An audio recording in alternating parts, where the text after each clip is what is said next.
कश्मीर में पहलगाम में जो आतंकी हमला हुआ है जिसमें 26 लोगों की मौत हुई है और दर्जनों लोग घायल हैं, उसे लेकर जो है राजनीति में देख लीजिए या पूरे देश में देख लीजिए, बहुत ही अलग माहौल क्रिएट हुआ है। लोगों के अंदर पूरे देश में गुस्सा भरा हुआ है, पूरी उबाल है। उसे लेकर क्या कहना चाहते हैं और किस तरह से देखते हैं? आतंकवादियों ने जिस तरह से मोदी जी का नाम लेकर हिंदुओं को पहचान कर उनके ऊपर आक्रमण किया है और उनकी हत्या की है, इससे आज पूरे भारत के 150 करोड़ लोग इकट्ठा हैं और 150 करोड़ अगर तेजी से बोल देना तो पाकिस्तान के अस्तित्व का पता नहीं चलेगा। और देश का हर कोना, हर नागरिक ये चाहता है कि अब इसकी निर्णायक लड़ाई होनी चाहिए। और आपको इसी बात से ये समझ में आ जाना चाहिए कि मोदी जी अपनी यात्रा को छोड़कर जब लौटे हैं गल्फ कंट्रीज से, तो उन्होंने घर न जाकर एयरपोर्ट पर ही सभी को तलब किया है, सभी को बुलाया और उनसे बात की है। और स्ट्राइक शुरू हो चुकी है पाकिस्तान के ऊपर। जो हमें सर्जिकल स्ट्राइक करनी है उसका कार्य शुरू हो चुका है। पानी से शुरू हुआ, आग से खत्म होगा।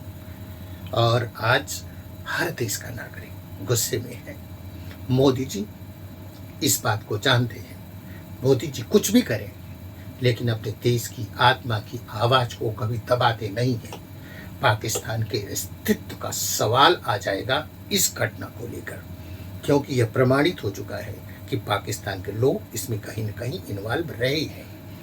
और हिंदू मुसलमान का जो बंटवारा है वह इस देश में आसान नहीं है। उसी समय जिस समय वे लोग हिंदू को पूछकर उन्हें गोली मार रहे थे, उसी समय एक जाबाज मुसलमान भी खड़ा था जो अपनी जान की बाजी लड़ाकर लोगों को बचाने की कोशिश कर रहा था। तो हिंदू मुसलमान की यहाँ जो तहजीब है वो रहेगी, उसमें कोई कमी नहीं आने वाली है। और इस देश को सुरक्षित रखते हुए हम लोग कहीं ना कहीं पाकिस्तान के अस्तित्व को मिटाने के लिए पूरी तरह से मन बना चुके हैं। भारत तो मन बना चुका है और पूरे देश ही नहीं, पूरे विश्व के कोने कोने से अमेरिका भी हमारे साथ है, रसिया भी हमारे साथ है, जर्मनी भी हमारे साथ है, गल्फ कंट्रीज के लोग हमारे साथ हैं, यूके हमारे साथ है, ऑस्ट्रेलिया हमारे साथ है। सभी लोग गुस्से में हैं। जो हुआ किसी को अच्छा नहीं लगा। और मोदी जी आप जानते हैं कि विश्व के सर्वमान्य नेता है, वह कोई भी कदम उठाएंगे तो कोई विरोध नहीं करेगा। सोचना पड़ेगा पाकिस्तान को। सर, क्या मांग करना चाहेंगे केंद्र सरकार से कि इस पे किस तरह की कार्रवाई हो, जो लोग देख रहे हैं मतलब इस चीज़ों को? मैं भारतीय जनता पार्टी का प्रवक्ता भी हूँ और मैं एक इस देश का नागरिक भी हूँ। नागरिकों की आवाज़ को कोई सरकार अगर दबा दे तो गलत होता है। और भारतीय जनता पार्टी एक ऐसी पार्टी है जो नागरिकों की पार्टी है, उनकी आवाज़ को सुनती है, उनकी आवाज़ को दबाती नहीं। और ये बताइए, हमारी वो नौनिहाल जिनकी 4 दिन पहले शादी हुई थी, 10 दिन पहले शादी हुई थी, उन्हें कोई भी गलती नहीं, सिर्फ हिंदू होने के नाते उन्हें मारा गया।